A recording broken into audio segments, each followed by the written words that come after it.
Hey guys, what is up and welcome to another episode of Did You Know featuring Swain. Please do not forget to throw in a like if you did enjoy this episode, but without any further ado, let us jump straight into his abilities.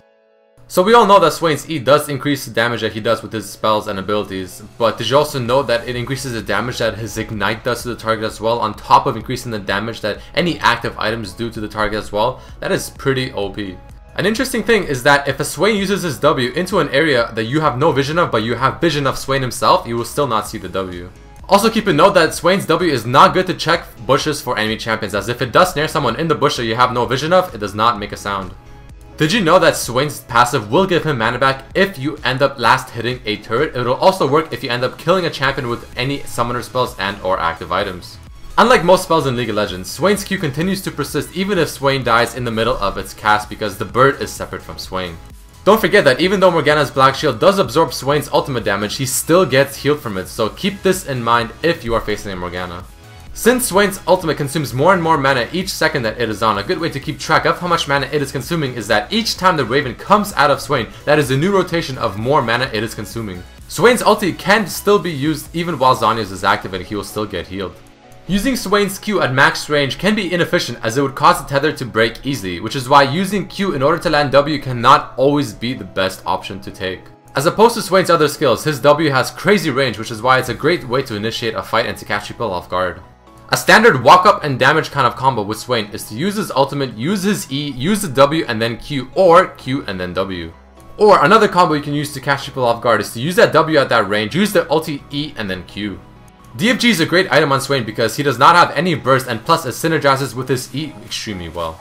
A very important thing to remember is that his Q and ulti have no cast time, meaning you can use it while you're walking and moving around. However, his E and W requires him to stand and cast it. Alright, let us jump straight into Swain's lore and cool facts, as there are quite a few things to cover here. Like the previous Did You Know episode of Akali, Swain is also designed by Koronak, the assassin designer. Swain was the first champion to be reworked after being already announced. His E had changes to it where prior to, it acted like Zed's ultimate, dealing more damage depending on how much damage was dealt during its duration. Swain's W was originally going to be called Nevermore, which is a reference to the Raven poem, but it eventually got changed to Never Move as a pun. Did you ever wonder what the name of Swain's Raven is? Well, its name is Beatrice. Now I'll probably pronounce this wrong, but Swain's ultimate transformation is very similar to Tzeentch's Demon Servants, the Lords of Change from Warhammer. Swain was not present in the Ionia vs Noxus match long ago due to becoming part of the Noxian High Command, and as a result, he needed time in order to put his affairs in order. Swain is the second champion to have a transformation ability next to Nidalee, and then Shyvana, Zyra, and then following that, Elise. Swain's quote, "The early bird guts the worm," is reference to a famous quote, "The early bird gets the worm." Did you know that Swain actually has separate jokes and taunts when he is in his ultimate bird form as opposed to his original form? Each of Swain's skins turns his ultimate into a different color. Classic is black, Northern Front is white, Bilgewater is red, and then finally Tyrant is blue.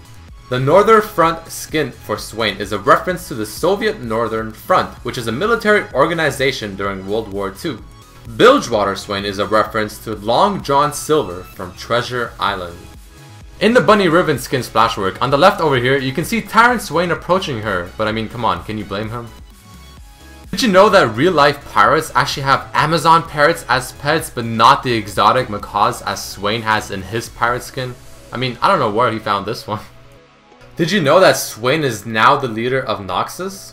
Swain was a member of the Black Rose, which was a dark and mysterious group which controlled the Noxus before the rise of the military government. They were thought to be gone until LeBlanc, the leader, re-emerged. Swain and Jarvan have a huge rivalry between each other, as Swain has attempted to kill Jarvan numerous amounts of times. After attending one of Sona's concerts, Swain said, quote, "Her melody moves the soul, her silence sunders the body." During the War of Kalamanda, Garen hindered the progress of Swain and his army's advancement at every single turn. And also, did you know that Swain and Darius had formed an alliance, probably because Jarvan and Garen are quite annoying for them to deal with. Alright, and that marks the end of this Did You Know episode featuring Swain. Please don't forget to throw in a like and share it with your friends if you did enjoy it, and also write in the comments who you want to see next. Also, while you're at it, please don't forget to check out the previous Did You Know episode featuring Akali and also my sweet Jungle Amumu countering a Nunu full gameplay in the Diamond ELO, so definitely check that out as well. But once again, hope you guys enjoyed this, and I'll see you next time. Peace.